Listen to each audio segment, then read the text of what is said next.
I never thought a funeral could change my life so completely. I had come to say goodbye to my mother, expecting sadness and closure, but what I found instead was a truth I wasn't ready for.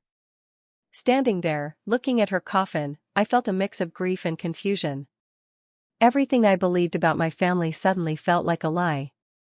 The service was quiet, with relatives murmuring and flowers filling the room. I thought I would just grieve and leave, but then the lawyer called everyone to gather for the reading of my mother's will. That's when my heart started racing. I had no idea that this moment would turn my world upside down. As the lawyer read the document, I realized there was a large part of my mother's estate that I was not meant to know about. My stepfather, Mark, and my half-sister, Jessica, had worked behind the scenes to keep it hidden from me. It wasn't just money, they had been keeping secrets for years, controlling what I thought was truth about my family. The betrayal hit me like a punch in the chest. I stared at Mark, trying to read his expression, but he looked calm and satisfied. Jessica, who had always smiled at me, seemed almost smug. Every memory I had of them now felt tainted. Things I had trusted, moments I had cherished, suddenly carried a shadow of deception. How could they do this to me? How could the people I thought I could count on plan something like this behind my back? Anger bubbled up inside me, but I knew I couldn't let it control me just yet. I felt shock first, then disbelief. My hands shook as I tried to focus, but the pain was heavy. It was like losing my mother all over again, this time with the added sting of betrayal. I realized that grief was only the beginning. There was something deeper I needed to face, justice for myself and the life my mother had tried to protect me from being robbed of. Even though I was devastated, a strange clarity started to grow. I understood that I couldn't undo the past, but I could take control of what happened next. I didn't want revenge out of anger or hatred, I wanted truth to be recognized and fairness restored. I had to be patient, careful, and strong. The betrayal was real, but it didn't have to define me. That day at the funeral, I learned two things: grief can come with shocking revelations, and the people closest to you can hurt you the most. I left the room with a heavy heart, but also with a spark of determination. I knew my life had changed forever, and now it was up to me to decide what to do next. The path ahead wouldn't be easy, but I could feel that I had the strength to face it. After the funeral, I couldn't stop thinking about what I had heard. Something felt wrong, and the more I replayed everything in my mind, the clearer it became that this was not a sudden mistake. It had been planned. I started going through old papers my mother kept in a small box at home. At first, I was just looking for comfort, but what I found instead made my stomach turn. Bank records, notes, and signed documents told a story I had never been meant to see. Little by little, I realized Mark had been controlling my mother's finances for years. He made decisions without her full understanding and moved money in ways that only benefited him. Some accounts were changed, others quietly closed. What hurt the most was knowing my mother trusted him. She believed he was protecting the family, while he was slowly taking control. As I dug deeper, Jessica's role became clear too. She wasn't just unaware or innocent. She had chosen a side. The same sister who used to laugh with me and call me late at night had stood beside Mark when it mattered most. She helped him keep things hidden, knowing it would leave me with nothing. Her sweetness had been an act, and realizing that felt worse than the financial betrayal itself. Memories from my childhood started coming back in a different light. I remembered times when I was told I couldn't join family discussions, or when my questions were brushed aside. I remembered how decisions were always made without me, and how I was told it was for my own good. Back then, I thought it was normal. Now, I could see the pattern clearly. I had been pushed aside for years, slowly and quietly. The pain settled deep in my chest. These were the people I trusted, the people I believed cared about me. Yet they were willing to let me struggle, to let me live with less, just so they could hold on to money and control. It wasn't just betrayal, it was cruelty dressed up as family love. I felt anger rising, but it was different from before. It wasn't loud or reckless. It was cold and steady. I didn't want to explode or confront anyone yet. I wanted to understand everything first. I wanted to be sure. With every document I read, my resolve grew stronger. I knew now that this wasn't about grief anymore. This was about truth and fairness. For the first time, I stopped seeing myself as the one left behind. I saw myself as someone who had been underestimated. That realization changed something inside me. I wasn't weak for trusting them, I was strong for surviving it. And as the truth settled in, so did a quiet promise to myself. I wouldn't rush. I wouldn't beg. I would wait, watch, and act when the time was right. The betrayal had cut deeply, but it had also opened my eyes. What they had done would not stay buried forever. I was done being silent, and this was only the beginning of what I planned to do next. I didn't confront anyone right away. As much as I wanted answers, I knew reacting in anger would only make things worse. I gave myself time to think, to breathe, and to understand what I was really dealing with. Every quiet moment helped me see more clearly. I reminded myself that rushing would only help the people who wanted me confused and emotional. I started sorting through everything my mother had left behind. Old letters were tucked inside books, written in her careful handwriting. Some of them hinted at worries she never shared out loud. There were financial papers too, folded and hidden away, showing changes that didn't make sense at first. Then I found recordings she had saved on a small device. Hearing her voice again was painful, but it also gave me strength. She spoke about being unsure, about feeling pressured, and about wanting things to be fair someday. I didn't tell anyone what I was doing. I kept my work quiet and steady. Each piece of evidence felt like a small step forward. I wasn't trying to hurt anyone. I just wanted the truth to stand on its own. The more I gathered, the more confident I became that I had been wronged. That's when I thought about Lucas Bennett. He had been involved with my family years ago, and I remembered how cautious he always was around Mark. At the time, I didn't understand why. Now it made sense. I reached out to him carefully and asked if we could talk. When we met, he listened without interrupting. I could tell he wasn't surprised by what I shared. Lucas explained things clearly and calmly. He didn't promise quick results or easy wins. Instead, he talked about patience and preparation. He told me that every document mattered, every detail could make a difference. His steady approach helped me stay focused. For the first time since everything happened, I felt like I wasn't alone. Together, we started organizing the evidence. There was no rush, no drama. Just careful planning and honest discussion. I learned that real strength doesn't come from shouting or blaming. It comes from knowing when to wait and when to move forward. As the days passed, I felt myself changing. I was still hurt, but I was no longer lost. I stopped replaying painful moments and started looking ahead.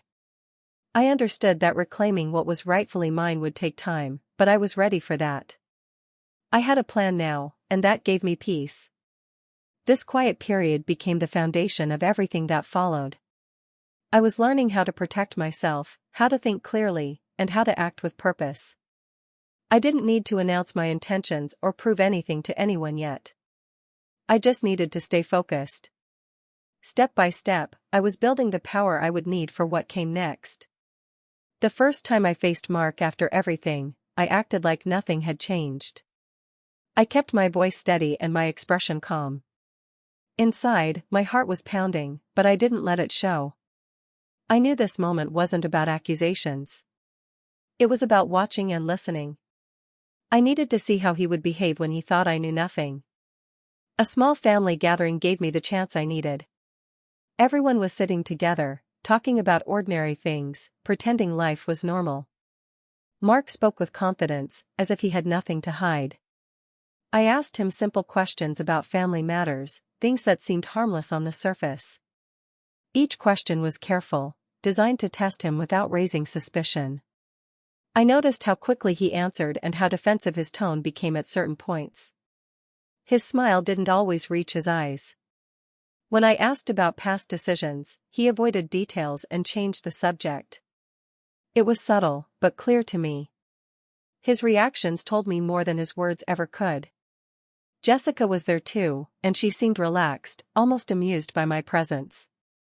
She clearly thought I was still the same person who trusted her without question.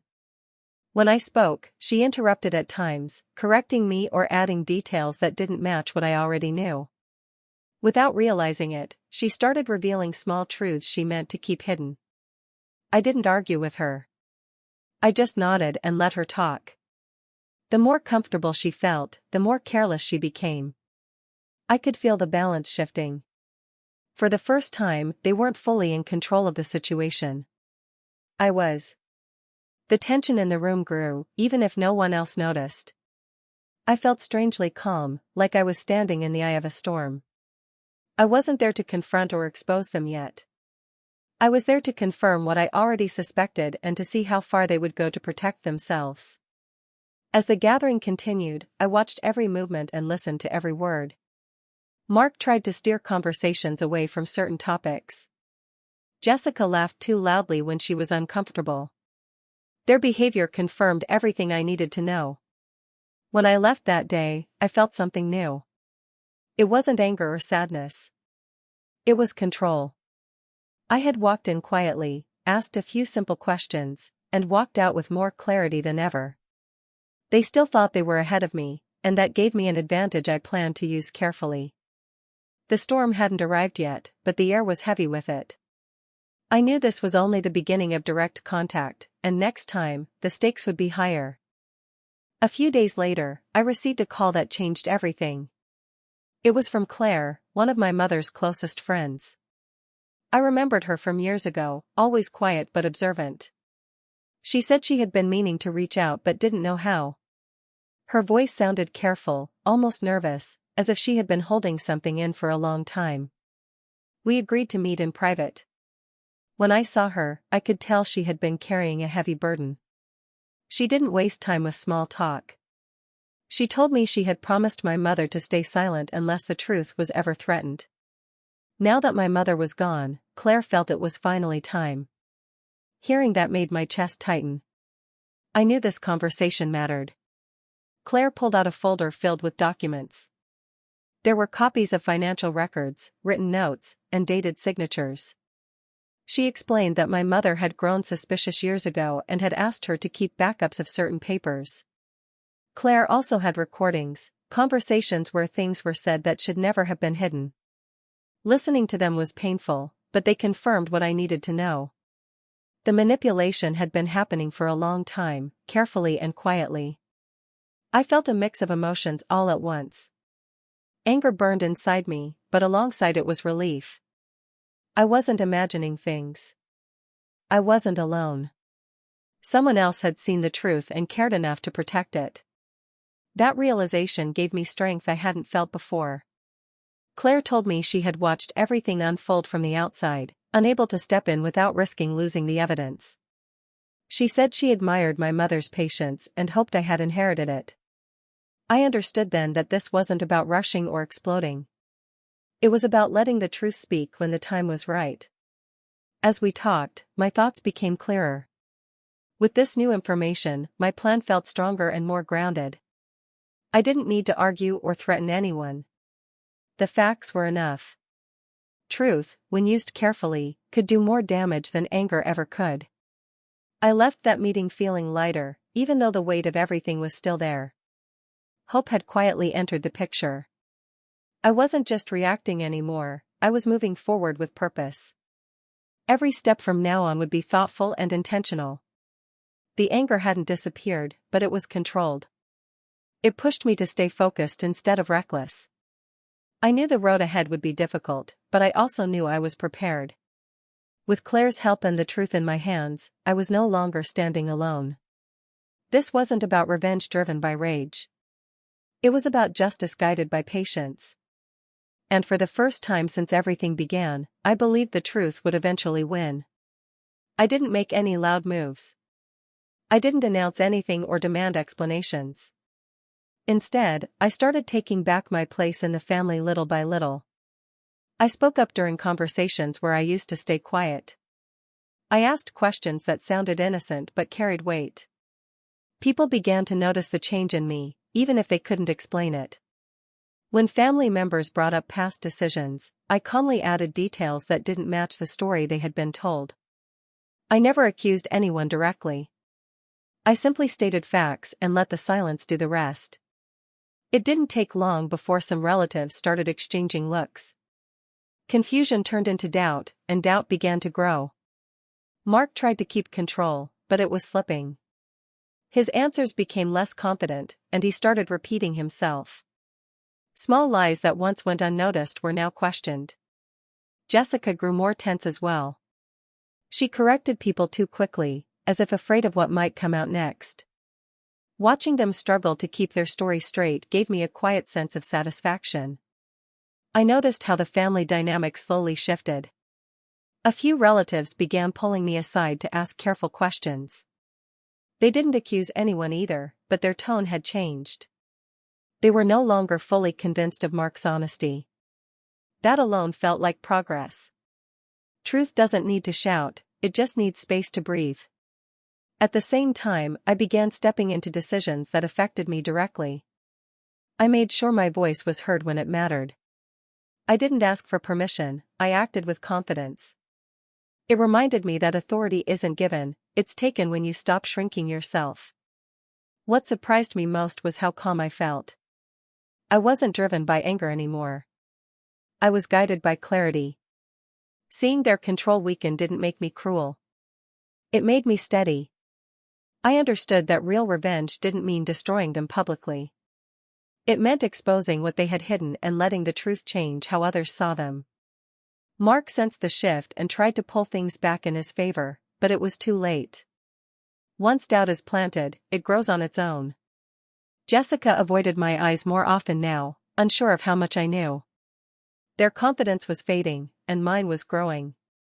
I realized then that this was working. Slowly, quietly, and without losing myself in bitterness. The injustice that once felt solid was beginning to crack. And with every small step, I felt more like myself again, strong, clear, and no longer invisible. I stayed calm on purpose. Every time I saw Mark or Jessica, I reminded myself that control came from patience, not emotion. I spoke carefully and chose my words with intention. I didn't rush conversations or push for answers. Instead, I let silence do the work. Silence makes people uncomfortable, especially when they are hiding something. I began dropping small hints during conversations, nothing obvious, just enough to make them uneasy. I would mention dates, old decisions, or moments from the past in a casual way. I never explained why I remembered them so clearly. I just let the words hang in the air. I could see the tension settle into their faces almost instantly. Mark started changing. He became restless and distracted. He talked too much when he was nervous and avoided eye contact when certain topics came up. Sometimes he would ask questions that didn't make sense, clearly trying to figure out how much I knew. Watching him struggle to stay composed showed me how fragile his confidence really was. Jessica reacted differently. She grew impatient and emotional. She snapped over small things and tried too hard to prove her loyalty to Mark. The pressure was getting to her. I could tell she was afraid of being left alone if everything fell apart. Their connection, once solid, began to crack under the stress. I never raised my voice or accused them of anything. I stayed polite, calm, and steady. That seemed to bother them more than anger ever could. They wanted a reaction, something they could use against me. I gave them nothing. Instead, I watched as they slowly made mistakes on their own. There were moments when I could feel the tension in the room grow thick. Conversations stopped when I entered. Eyes followed me when I walked away. I knew they were talking about me when I wasn't there, trying to guess my next move. That uncertainty worked in my favor. Fear grows fastest in the dark. Even though the situation was intense, I held on to my values. I refused to lie or manipulate the truth. I didn't spread rumors or exaggerate anything. Everything I did was grounded in facts and patience. I wasn't trying to destroy anyone. I was letting their own actions reveal who they really were. As days passed, I felt stronger. My calm unsettled them, but it gave me clarity. I understood that power doesn't always come from action. Sometimes it comes from restraint. Watching them unravel while I stayed steady showed me how far I had come. My patience was no longer just a choice. It had become my strongest weapon. And with every quiet moment, I knew the balance was shifting even more in my favor. The family meeting was planned as something ordinary, but I knew it would be anything but that. Everyone gathered in the living room, sitting close, unaware of what was coming. I stayed calm even though my heart was racing. This was the moment everything would change. I waited until the room settled before I spoke. I started slowly, explaining that there were things that needed to be clarified. My voice didn't shake. I laid out the facts one by one, placing documents on the table where everyone could see them. The room grew quiet. Papers were passed around, and faces changed as people began to understand what they were looking at. Mark tried to interrupt, smiling tightly as he spoke. He said there had been misunderstandings and poor communication. He tried to explain things away, but the evidence didn't allow it. Dates matched too clearly. Signatures were undeniable. Every excuse he offered collapsed under the weight of what was right in front of everyone. Then I turned to Jessica. I didn't raise my voice or accuse her harshly. I simply showed where her involvement was clear. Her face drained of color. She tried to deny it at first, but her words didn't line up with the proof. The room filled with whispers as family members began connecting the dots on their own. No one needed me to explain further. The truth was speaking louder than I ever could. Mark's confidence faded quickly. He became defensive, then silent. Jessica looked down, unable to meet anyone's eyes. The image they had built of themselves was breaking apart in real time. I felt a wave of emotion rise in me, but it wasn't anger. It was relief. For so long, the truth had been hidden, and now it was finally out in the open. I wasn't celebrating their downfall. I was standing in the clarity of justice. Family members asked questions, not out of curiosity, but out of disappointment. The trust they once had was gone. Mark couldn't control the room anymore. Jessica couldn't hide behind excuses. There was no shouting, no chaos, just a heavy silence filled with understanding. When everything had been said, I felt lighter. I hadn't hurt anyone physically or emotionally on purpose. I hadn't lowered myself to cruelty. I had simply allowed the truth to be seen. That was enough. As the meeting ended, people avoided Mark and Jessica. I didn't need to say anything more. I had reclaimed my voice and my place without violence or revenge fueled by hate. The truth had done what it always does when given space, it prevailed.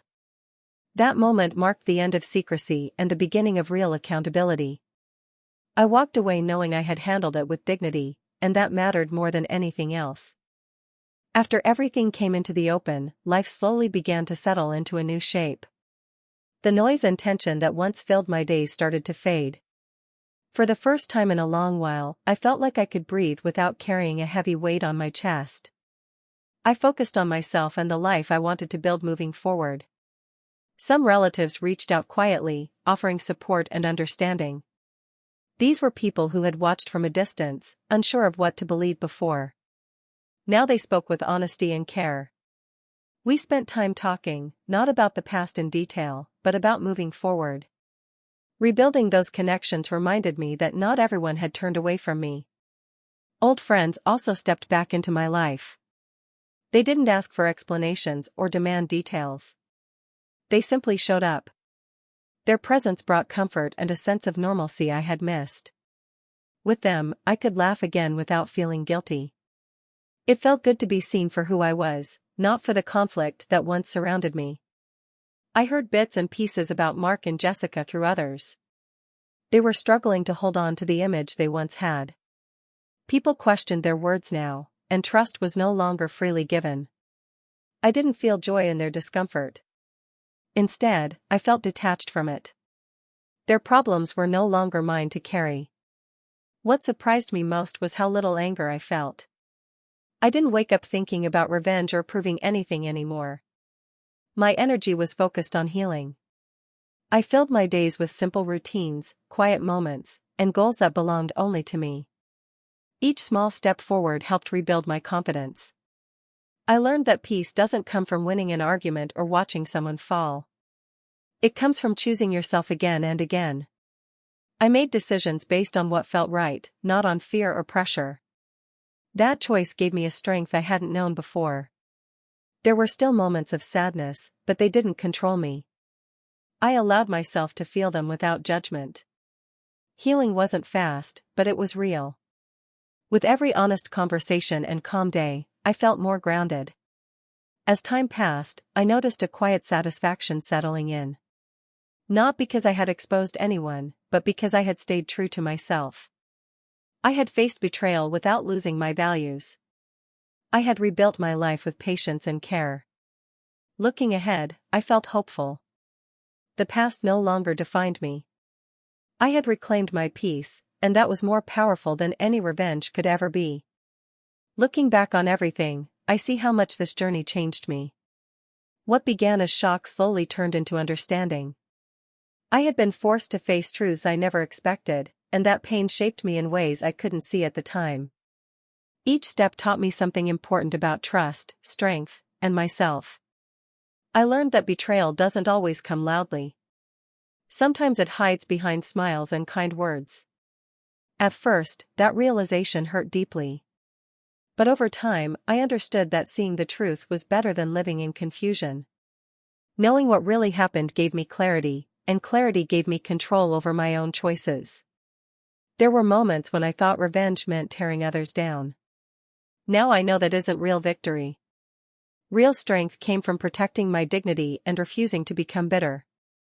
I didn't need to hurt anyone to move forward. I needed honesty, patience, and the courage to stand my ground. The family I once knew will never be the same. Some relationships changed forever, and I had to accept that. Letting go was painful, but holding on would have hurt even more. I stopped trying to fix things that were broken beyond repair. Choosing distance from toxicity was an act of self-respect, not weakness. What stayed with me was the lesson that patience is powerful. Waiting, observing, and acting with care made all the difference. I didn't rush, and I didn't lose myself along the way. I stayed true to who I am, even when it would have been easier to act out of anger. Justice, I learned, doesn't always look dramatic. Sometimes it is quiet and steady. It's the moment when the truth stands on its own and no longer needs defending. That kind of justice brings peace, not chaos. Today, I feel stronger and wiser. I trust myself more than I ever did before. I know my limits, and I respect them. I understand now that my future belongs to me, not to the people who tried to control it.